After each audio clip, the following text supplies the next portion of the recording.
नमस्कार दोस्तों, आज हम आपको रक्षाबंधन की महान कथा सुनाने जा रहे हैं जो स्वयं भगवान श्री कृष्ण ने महाराज युधिष्ठिर को सुनाई थी। साक्षात भगवान के मुख से कही गई इस कथा को सुनने मात्र से ही कोटि कोटि पाप नष्ट होते हैं। तो चलिए आपको सुनाते हैं वो महान कथा। दोस्तों, द्वापर युग में महाभारत का युद्ध समाप्त हो चुका था और पांडवों ने हस्तिनापुर में अपना राज्य स्थापित कर लिया था। राजा युधिष्ठिर ने धर्म के मार्ग पर चलने की ठानी और सदैव अपने राज्य और प्रजा के कल्याण के लिए तत्पर रहते थे। एक दिन युधिष्ठिर ने भगवान श्री कृष्ण से रक्षा बंधन के पर्व का महत्व और उसकी पौराणिक कथा के बारे में जानने की इच्छा प्रकट की। युधिष्ठिर भगवान श्री कृष्ण के पास आए और बोले, हे माधव, आप त्रिलोक के ज्ञाता हैं। आप हर युग और काल की घटनाओं से परिचित हैं। मैंने सुना है कि श्रावण मास की पूर्णिमा को रक्षाबंधन का पर्व मनाया जाता है, जिसमें बहनें अपने भाई की कलाई पर रक्षा सूत्र बांधती हैं और उनकी लंबी आयु और सुरक्षा की कामना करती हैं। कृपया मुझे इस पर्व के पीछे की कथा सुनाइए ताकि मैं इस पर्व का सही महत्व समझ सकूं।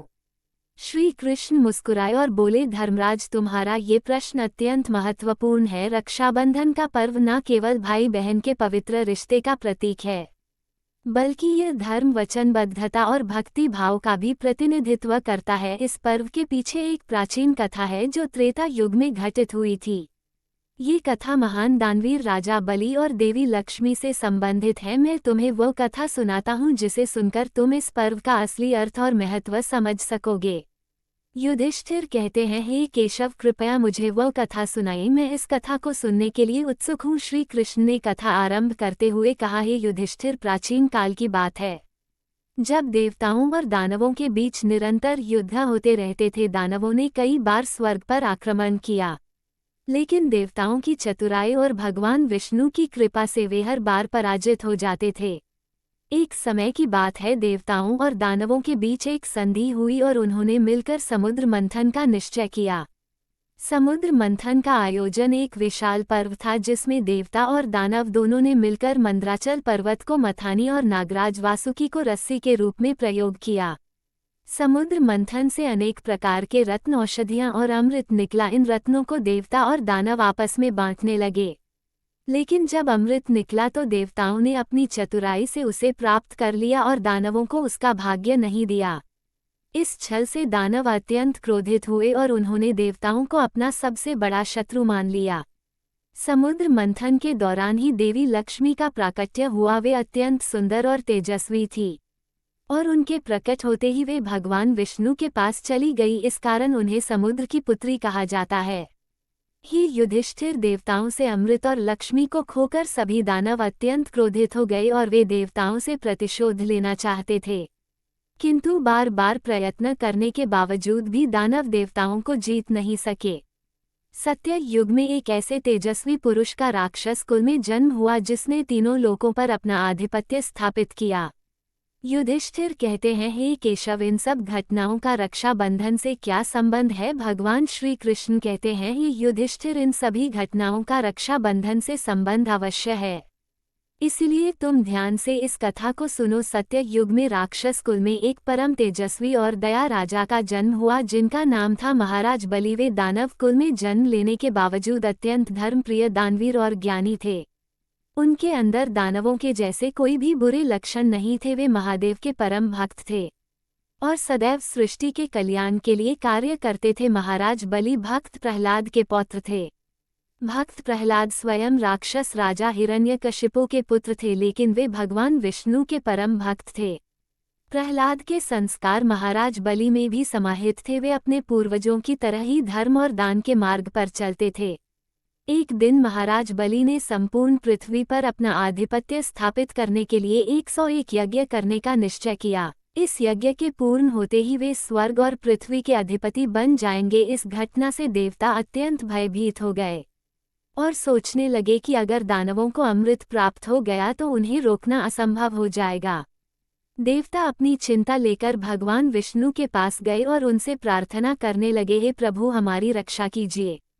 दानवों के राजा बलि महायज्ञ कर रहे हैं। यदि वे स्वर्ग पर आधिपत्य स्थापित कर लेंगे तो सृष्टि का संतुलन बिगड़ जाएगा।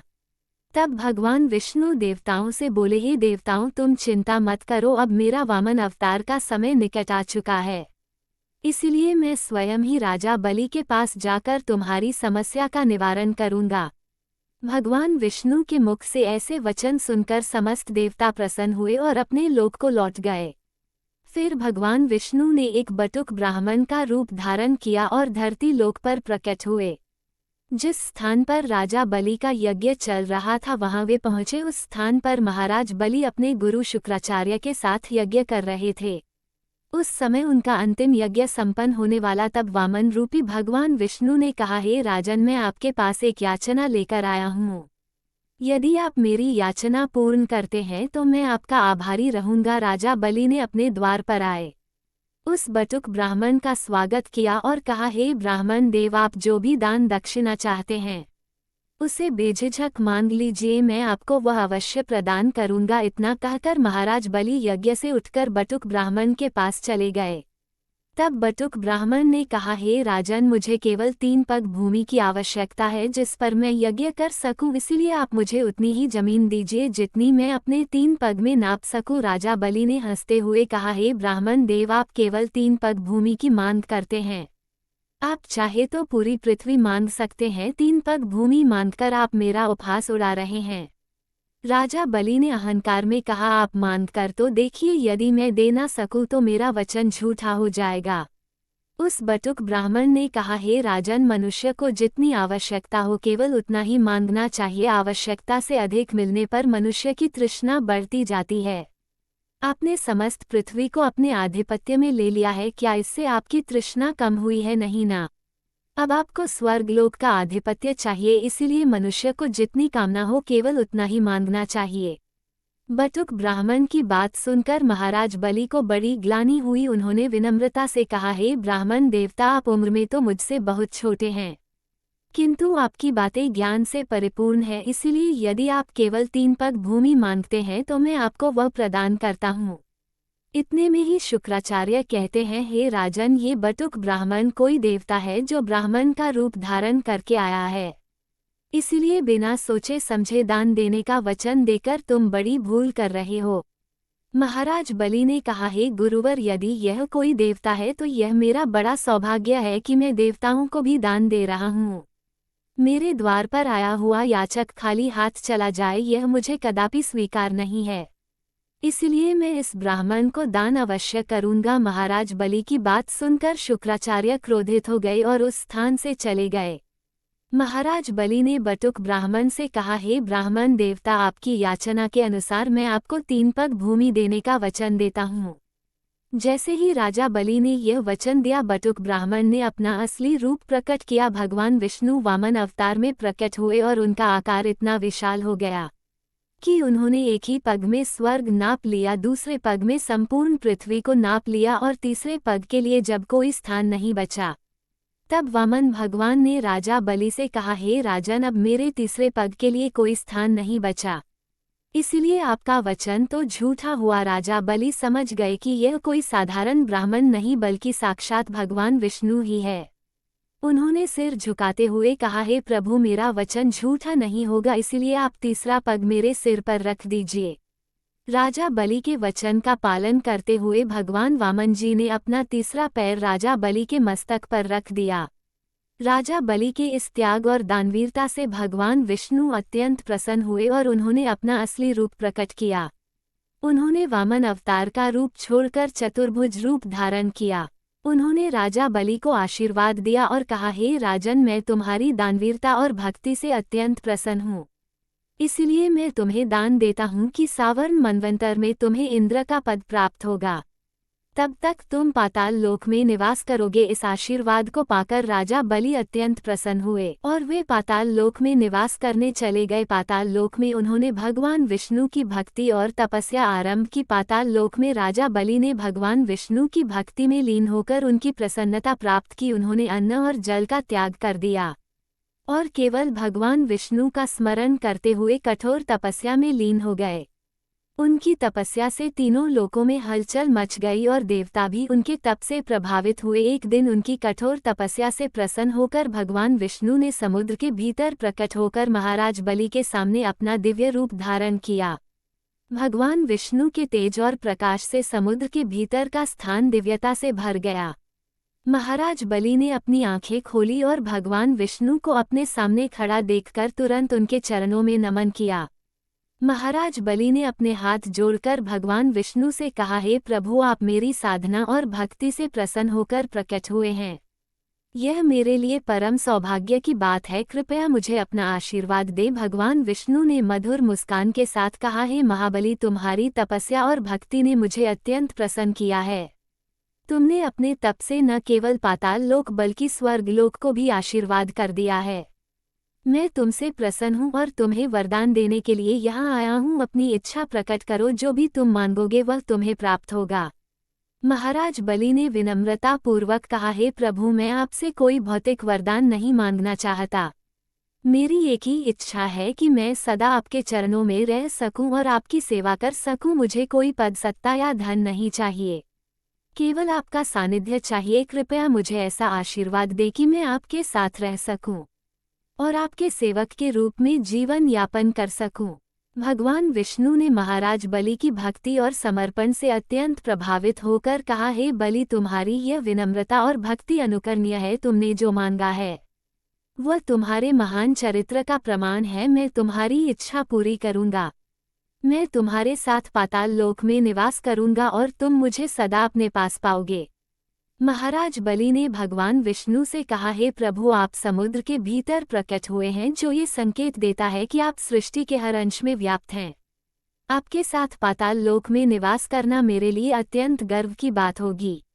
मैं आपके इस वरदान के लिए सदैव आभारी रहूंगा। भगवान विष्णु ने मुस्कुराते हुए कहा, हे बलि, तुम्हारी यह भावना मुझे अत्यंत प्रिय है। मैं सदैव तुम्हारे साथ रहूंगा और तुम्हारी भक्ति का आनंद लूंगा। तुम्हारी सेवा में मुझे प्रसन्नता होगी। और जिस दिन मेरी पत्नी लक्ष्मी, जो समुद्र की पुत्री है, तुम्हें अपने वचन में बांधे, उस दिन तुम मुझे उन्हें सौंप दोगे और तब मैं वैकुंठ वापस लौट जाऊंगा। महाराज बलि ने भगवान विष्णु के चरणों में सिर झुकाकर कहा, हे प्रभु, आपने जो मुझे वरदान दिया है वह मेरी कल्पना से भी परे है। मैं आपका आभारी हूँ कि आपने मुझे अपना सेवक बनने का अवसर दिया। मैं सदा आपकी सेवा में तत्पर रहूंगा और आपके चरणों में निवास करूंगा। भगवान विष्णु ने महाराज बलि को आशीर्वाद देते हुए कहा, हे बलि, तुम सदा धर्म के मार्ग पर चलना, क्योंकि वही तुम्हारी शक्ति का स्रोत है। तुम्हारी भक्ति और त्याग से मैं सदैव प्रसन्न रहूंगा। उसके पश्चात भगवान विष्णु ने महाराज बलि को आशीर्वाद देकर पाताल लोक में निवास किया और महाराज बलि ने उन्हें सदा अपने पास पाया, जिससे उनका हृदय आनंद से भर गया। इधर देवी लक्ष्मी भगवान विष्णु की अनुपस्थिति में चिंतित हो गई। तब देवी लक्ष्मी वैकुंठ के द्वारपालों के पास चली गई। देवी लक्ष्मी को देखकर द्वारपालों ने उन्हें नमस्कार किया।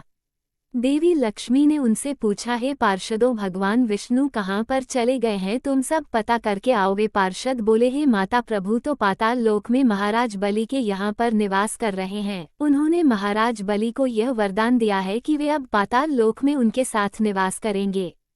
ये सुनकर देवी लक्ष्मी अत्यंत दुखी हो गई और उन्होंने इस समस्या से मुक्ति पाने के लिए देवाधिदेव महादेव के पास जाने का निश्चय किया। फिर माता लक्ष्मी भगवान शिव के निवास स्थान कैलाश पर पहुंची, जहां महादेव और देवी पार्वती बैठे हुए थे। तब वहां जाकर देवी लक्ष्मी ने महादेव को प्रणाम किया। भगवान शिव ने मुस्कुराते हुए कहा, हे देवी लक्ष्मी, आप स्वयं शक्ति और संपत्ति की देवी हैं। फिर भी आप इस समय दुखी क्यों हैं? क्या कारण है जो आपको यहाँ तक लाया है? देवी लक्ष्मी ने अपनी वेदना व्यक्त करते हुए कहा, हे महादेव, मेरे स्वामी भगवान विष्णु पाताल लोक में महाराज बलि के साथ निवास कर रहे हैं। उनके वियोग में मेरा हृदय व्याकुल हो गया है। मैं चाहती हूँ कि वे बैकुंठ वापस आ जाए, लेकिन महाराज बलि के वचन और भक्ति के कारण मैं ये निर्णय नहीं कर पा रही हूँ कि उन्हें कैसे वापस लाऊं। कृपया मुझे इस समस्या का समाधान बताएं। भगवान शिव ने गंभीरता से कहा, हे देवी लक्ष्मी, राजा बलि वचन के पक्के और धर्मनिष्ठ व्यक्ति हैं। यदि आप उन्हें किसी वचन में बांध लेंगी तो वे अवश्य उसका पालन करेंगे। मेरी सलाह है कि आप एक नाग कन्या का रूप धारण करके पाताल लोक जाएं और उनसे रक्षा का वचन लें। जब वे आपकी रक्षा का वचन दे देंगे तब आप उनसे भगवान विष्णु को वापस मांग सकती हैं। इस प्रकार वे अपने वचन का पालन करते हुए भगवान विष्णु को आपको सौंप देंगे और आप अपने साथ नागराज वासुकी को भी लेकर जाए जो आपकी सहायता करेंगे। तब देवी लक्ष्मी ने महादेव का धन्यवाद किया और नागकन्या का रूप धारण किया। नागकन्या का रूप धारण करके देवी लक्ष्मी नागराज वासुकी को लेकर पाताल लोक जाने के लिए निकल पड़ी। देवी लक्ष्मी और नागराज वासुकी उस समुद्र के पास पहुंच गए जहां से पाताल लोक जाने का मार्ग था। फिर उन्होंने समुद्र के भीतर प्रवेश किया और पाताल की ओर जाने लगे। रास्ते में देवी लक्ष्मी ने वासुकी से कहा, हे नागराज, अब आप एक पवित्र रक्षा सूत्र का रूप धारण कीजिए जिसे मैं महाराज बलि की कलाई पर बांध सकूं। मां लक्ष्मी की आज्ञा का पालन करते हुए नागराज वासुकी ने अपने शरीर को एक लाल रंग के रक्षा सूत्र में बदल दिया। फिर नागकन्या के रूप में देवी लक्ष्मी उस लाल धागे को लेकर पाताल लोक पहुंची और फिर वहां से उन्होंने महाराज बलि के महल की ओर प्रस्थान किया। जब नागकन्या रूपी देवी लक्ष्मी ने महाराज बलि के राजमहल में प्रवेश किया तब महाराज बलि ने उन्हें देखते ही उनका स्वागत किया। हे देवी, आप कौन हैं और आप इस पाताल लोक में कैसे पधारी? क्या कोई समस्या है जो आप मेरे पास आई हैं? नागकर रूपी देवी लक्ष्मी ने नम्रता से उत्तर दिया, हे महाबली, मैं एक साधारण नागकन्या हूँ जो इस कठिन समय में आपकी शरण में आई हूँ। मेरा परिवार संकट में है और मुझे आपकी सहायता की आवश्यकता है। मैं आपसे यह विनती करती हूँ कि आप मेरी रक्षा का वचन दें। महाराज बलि ने कहा, हे देवी, आप चिंता ना करें। इस पाताल लोक में जो भी मेरी शरण में आता है उसकी मैं रक्षा करता हूँ। मैं आपको वचन देता हूँ कि आपकी रक्षा करूँगा। बताइए, मैं आपकी किस प्रकार सहायता कर सकता हूँ? नागकन्या ने कहा, हे महाबली, आपकी कलाई पर रक्षा सूत्र बांधकर मैं आपसे आपकी रक्षा का वचन लेना चाहती हूँ। इस सूत्र का संबंध हमारे कुल की परंपरा से है और इसे बांधने से आप मेरे रक्षक बन जाएंगे। महाराज बलि ने हंसते हुए कहा, हे देवी, आप तो बहुत सरल कार्य मांग रही हैं। मैं इस रक्षा सूत्र को बांधने के लिए सहर्ष तैयार हूँ। इसके बाद नागकन्या ने महाराज बलि की कलाई पर नागराज वासुकी से बनाया हुआ रक्षा सूत्र बांधा और उन्हें प्रणाम किया। जैसे ही उन्होंने रक्षा सूत्र बांधा उन्होंने अपने असली रूप का प्रकटीकरण किया। अब वे कोई साधारण नागकन्या नहीं बल्कि स्वयं देवी लक्ष्मी थी। उनके तेज से पाताल लोक आलोकित हो उठा। महाराज बलि ने देवी लक्ष्मी को पहचानते ही उनके चरणों में नमन किया और कहा, हे माता लक्ष्मी, आप तो समुद्र की पुत्री हैं और आज से मेरी बहन हुई। मैंने आपको वचन दिया है और मैं इस वचन का पालन अवश्य करूंगा। आप मुझसे जो चाहे वह मांग सकती हैं। देवी लक्ष्मी ने कहा, हे महाबली, मैंने आपकी भक्ति और दानशी के बारे में सुना था और आज मैं स्वयं इसका अनुभव कर रही हूँ। मैं आपसे अपना स्वामी भगवान विष्णु जो आपके साथ पाताल लोक में निवास कर रहे हैं उन्हें वापस वैकुंठ ले जाने का निवेदन करती हूँ। महाराज बलि ने अपने वचन का पालन करते हुए अत्यंत प्रसन्नता पूर्वक भगवान विष्णु को देवी लक्ष्मी को सौंप दिया और कहा, हे देवी, आपके इस रक्षा सूत्र ने मुझे आपका भाई बना दिया है।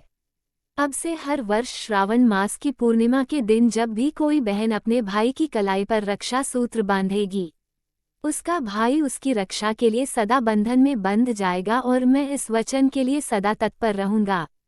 इस पर भगवान विष्णु भी प्रसन्न हुए और उन्होंने राजा बलि को वरदान दिया, चातुर्मास में मेरा एक अंश पाताल लोक में निवास करेगा। जिस दिन माता लक्ष्मी ने राजा बलि को रक्षा सूत्र बांधा था वह दिन श्रावण मास की पूर्णिमा का था। तभी से ये दिन रक्षा बंधन के पर्व के रूप में मनाया जाने लगा। इस कथा को सुनने और सुनाने से मां लक्ष्मी की कृपा प्राप्त होती है और सभी मनोकामनाएं पूर्ण होती हैं। श्री कृष्ण ने युधिष्ठिर से कहा, हे धर्मराज, ये थी रक्षाबंधन की कथा जो भाई बहन के पवित्र बंधन का प्रतीक है। जो भी इस कथा को सुनेगा और रक्षाबंधन के पर्व का सच्चे मन से पालन करेगा उस पर माता लक्ष्मी की कृपा बनी रहेगी। युधिष्ठिर ने ये कथा सुनकर श्री कृष्ण को धन्यवाद दिया और रक्षाबंधन का महत्व समझा। उन्होंने निश्चय किया कि वे इस पर्व को पूरे राज्य में धूमधाम से मनाएंगे और इस कथा को अपनी प्रजा में सुनाएंगे ताकि सभी इसके महत्व को समझ सके। तो दोस्तों, इस प्रकार भगवान श्री कृष्ण ने धर्मराज युधिष्ठिर को रक्षाबंधन की महान कथा सुनाई। आपको ये कथा कैसी लगी? कमेंट करके अवश्य बताएं। जानकारी अच्छी लगी तो इस वीडियो को लाइक जरूर करें और कमेंट में जय श्री कृष्ण, जय मां लक्ष्मी और हर हर महादेव जरूर लिखें। साथ ही चैनल को सब्सक्राइब करें। आप सभी का धन्यवाद।